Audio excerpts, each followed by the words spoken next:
안녕하세요. 오맨사입니다. 얼마 전에 저희 친정아버지의 생신일이었습니다.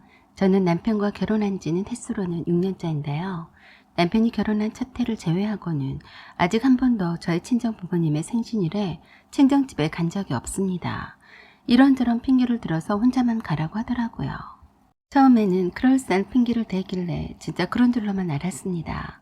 엄청 회사 일로 바쁜 척을 해댔고 미안해서 어쩔 줄을 몰라 하면서 친정 부모님께 적절한 애교를 부리면서 참석을 못해서 죄송하다는 전화를 잘 하더니 재작년부터는 전화도 아예 하지도 않고 의뢰껏 저 혼자만 친정집에 드나드는 것을 당연시했습니다. 반면에 저는 한 번도 빠짐없이 시부모님의 생신일을 잘 챙겨드렸습니다. 남편에게는 누나의 손이 시누이만 있었는데 결혼과 동시에 외국에 나가서 살고 있어서 저와 남편이 챙겨드려야 했어요. 보통은 식당에서 식사를 하거나 집에서 상을 차려드리곤 했습니다. 저는 시부모님께 저희 친정 부모님보다도 더 정성을 다해서 챙겨드렸던 것 같습니다. 특별히 뭘 바라고 한 것은 아니었지만 처음에는 시부모님도 남편도 고마워했어요. 그런데 어느 순간부터는 당연시 하더라고요. 당연히 시부모님의 생신은 며느리 모신 것처럼 알더라고요. 남편도 그렇고 시부모님도 그러셨습니다. 제가 어느 날 시어머니께 지나는 말로 말씀을 드린 적이 있었어요. 어머니, 수아빠는 왜 한 번도 가지 않을까요? 이상하게도 꼭 그때만 되면 회사 일 때문에 바쁘네 어쩌네 하고 핑계를 대고 가지 않아요. 한 번도 안 갔단 말이니? 네, 제가 결혼한 그때만 빼고는요. 에고, 일이 바빴나 보네. 하지만 어머님과 아버님이 생신 때는 만사제치고 오잖아요. 그랬더니 시어머니가 그러셨습니다. 너는 그걸 말이라고 하는 게냐? 시어머니와 친정 부모님이 같을 수는 없다.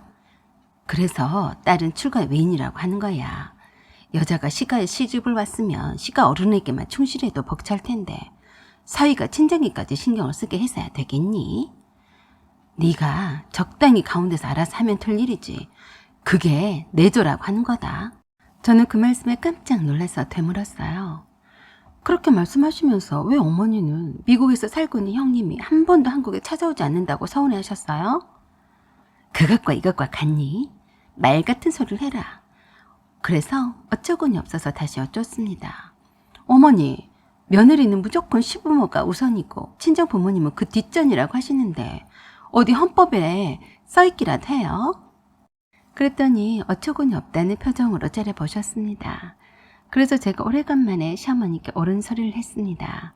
어머니, 시부모님이 친정 부모님보다 상전이라고 하시는데 그건 어머니 생각이시죠. 저는 그렇게 생각하지 않습니다. 그럼 아니란 말이냐? 어디서 쓸데없는 말만 하고 있니? 어머니, 제가 쓸모있는 말을 드릴 테니 잘 새겨 들으세요. 저는 어머니와 아버님을 저희 친정 부모님보다 상전으로 모시기 위해서 수아빠랑 결혼한 게 아니에요. 제가 왜 낳아주고 키워주신 저희 친정 부모님보다 어머니와 아버님이 더 귀하다 하겠습니까? 매야? 어째 너는 터진 입이라고 시애미 말꼬리를 잡고 잘도 말하는구나. 그래도 제가 할 말을 다 해야겠다고 생각했습니다.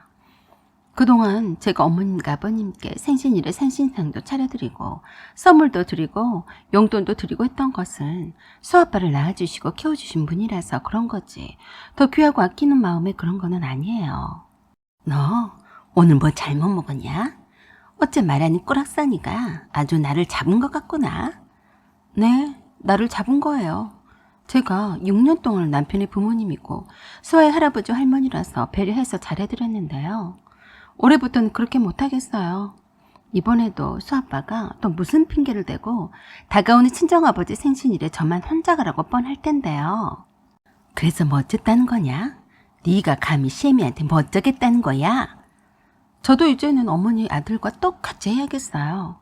제가 그동안 핑계거리가 없어서 어머님과 아버님의 생신일을 챙겨드렸던 것은 아니니까요. 그냥 미리 말씀을 드리는 거니까 그리 아시라고요. 아니 너 미쳤냐? 그걸 말이라고 하고 자빠진 게야? 그래서 말씀인데요. 앞으로 제가 여기 오지 않으면 어머니 아들이 친정집에도 가지 않아서 그런가 보구나 라고 생각하세요. 그럼 이만 가보겠습니다. 그동안 안녕히 잘 계세요. 라고 말하고는 뒷꼭지다 대고 뭐라 해도 못 들은 척 그냥 시댁에서 나와버렸습니다. 틀림없이 시어머니가 노여워하시면서 남편에게 전화를 해서 괘씸하다고 저를 욕하실 게 뻔했습니다. 아니나 다를까 남편이 저에게 난리를 치더라고요. 당신이 어쩜 며느리가 되어가지고 시어머니한테 감히 그따위로 말을 했어? 내가 틀린 말을 했니? 어머님도 미리 알고 계셔야 할 게 아니니? 그랬더니 천하의 못된 며느리라면서 자기 엄마한테 사과하는 전화를 하라고 난리를 쳤습니다. 그래서 제가 그랬네요. 너는 그동안 내 친정 부모님의 생신일에 한 번도 참석하지 않은 것에 대한 미안함은 없니? 천하의 못된 사위일세. 그리고 남편과 더 이상 아웅다웅거리기 싫어서 얼굴도 마주치지 않으려고 했고 알아서 먹고 다니던 말던지 밥도 차려주지 않았습니다. 그리고 저희 친정아버지 생신일이 다가와서 함께 가자는 말도 꺼내지 않았습니다.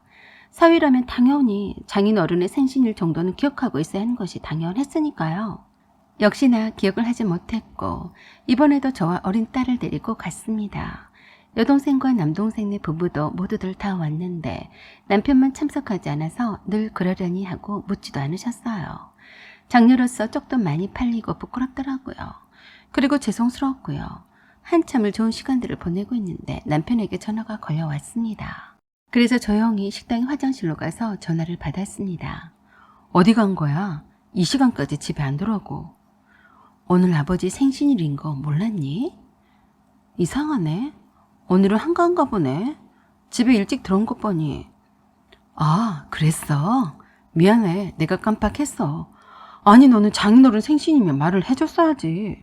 말을 해주면 뭐하니? 핑계거리 찾아서 오지도 않을 거면서. 무슨 말을 그렇게 해? 내가 진짜 바빠서 그런 거지. 장인어른께는 잘 말씀을 드렸지? 그래, 잘 말씀을 드렸다. 네가 맨날 오기 싫어서 핑계를 대니까 아예 말도 꺼내지 않았다고 했더니 사위 자식은 자식도 아닌데 뭔 상관이냐고 하시더라. 그랬더니 어떻게 장인어른께 낚아끼는 말을 눈치도 없이 했냐고 하는데 끊어버렸습니다. 사실은 친정아버지한테 아까 했던 말은 하지 않았어요. 그냥 남편이 미워서 찢는 말로 해본 말이었습니다. 친정 부모님도 눈치를 채시고 있는 것 같은데 물어보지는 않으셨죠. 마누라가 이쁘면 친정에 자주 올 텐데 그렇지 않은 걸 보면 저와 남편 사이가 좋지 않다는 것을 반증하는 것이었으니까요. 남편이 저에게 결혼 후 얼마 되지도 않은 시점에서 애정이 식었다는 것을 깨닫게 되었습니다. 결혼 후 3년쯤 되었을 때 저는 비로소 남편과 이혼을 결심했습니다. 이혼의 준비를 차곡차곡 해왔어요. 그렇다고 해서 남편이 바람을 피웠거나 그런 정황을 확실하게 잡지는 못했습니다. 뒷조사를 해서 확실한 물증을 잡으려고 했는데 그냥 여러 여자들과 썸만 타다가 말더라고요. 그래서 딴 여자에게 마음이 있어서 저와 저의 친정집을 멀리하는 것은 아닌 것 같고 그저 제가 친정집에서 장녀라서 장남 노릇을 하기 싫어서 그런 거더라고요. 남편은 제가 이혼을 꿈꾸고 있다는 사실은 전혀 눈치를 채지 못했습니다. 그저 관심도 없는데 눈치를 챌리 만무했죠. 그런 지 몇 달이 지난 후에 시어머니 칠순이 다가온다면서 칠순잔치를 열자고 했습니다. 그래서 제가 말했어요. 나와 무슨 상관이니?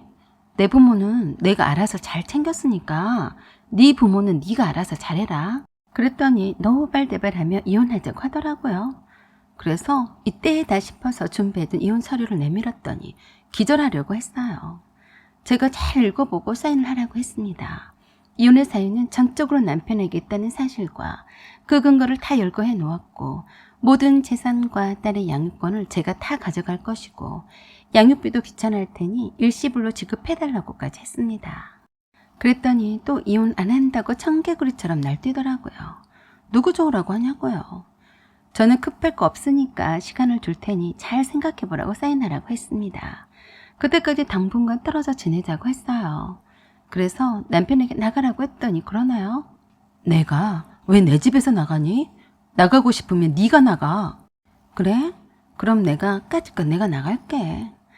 라고 더 이상 대화를 하지 않았습니다. 남편은 지가 나가긴 어딜 나간다고 그러냐는 듯한 표정을 지면서 비웃더라고요. 그런 후 일주일이 훨씬 지난 어느 날 남편이 퇴근해서 집에 배를 눌렀는데 아무도 나오지 않았습니다.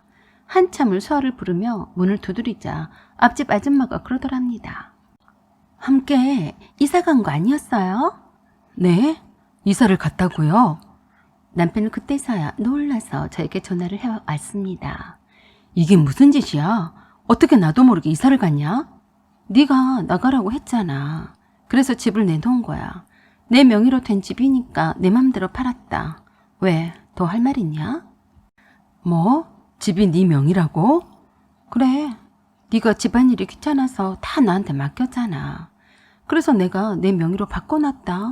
기억 안 나니? 네가 도장 찍었잖아. 뭐?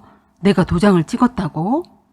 법무사에서 가져온 서류라고 내가 잘 읽어보고 사인하라고 한 거 기억이 안 나니? 내가 언제? 웃긴 짬뽕 같은 소리 하지 말고 내가 건네준 이혼 서류나 잘 읽어보고 도장을 찍어서 보내긴 하셔. 너 이래도 되는 거야?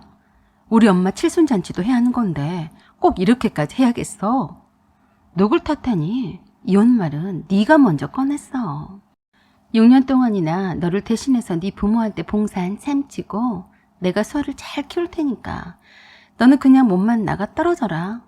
어머니 칠순잔치가 어쩌고 저쩌고 그런 말로 나한테 그만 징징대고 그냥 네 부모 일이니까 네가 알아서 해. 그리고 할 말 있으면 나 바쁘니까 내 변호사와 연락하고 나한테는 하지 마라. 저는 그동안 이혼 전문 변호사로 유명하다는 사무실을 친정아버지 소개로 자주 드나들었습니다. 오래전부터 준비를 해왔기 때문에 완벽해 보였는지 남편도 그만 제가 하자는 대로 항복을 했습니다. 그렇게 해서 저는 남편과 이혼을 하게 되었는데요. 지금 생각해도 참 잘했다고 생각하고 있습니다. 여러분의 의견은 어떠세요? 구독과 좋아요 그리고 알림 설정 부탁드립니다. 감사합니다.